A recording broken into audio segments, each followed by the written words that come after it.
Now when you go over and you look at your parts, okay, you want to look for any obvious damage. This is the rear clamshell. It's open.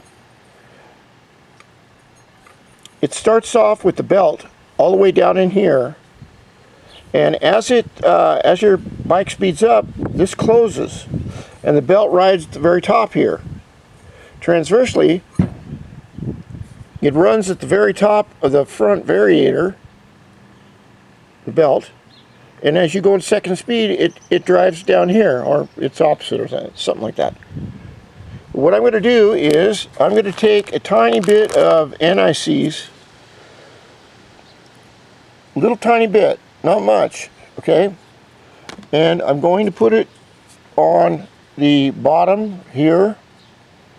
I'm going to rub it in with my finger, and that's all.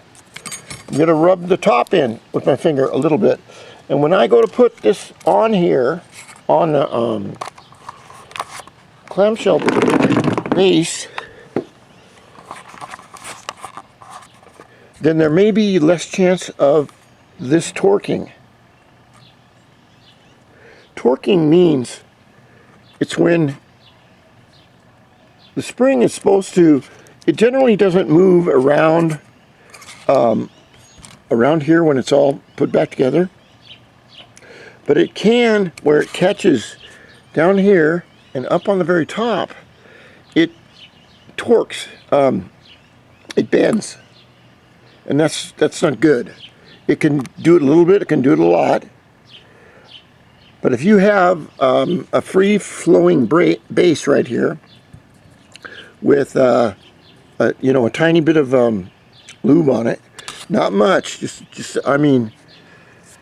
enough to cover the metal, and then wipe it off, so there's no extra that can flop around in the when the clutch gets moving at full speed.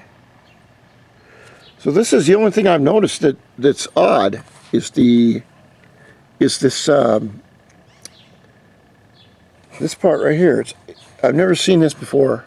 It's not bad, but this could be torquing right here. Now another thing I want to, if I can get this part.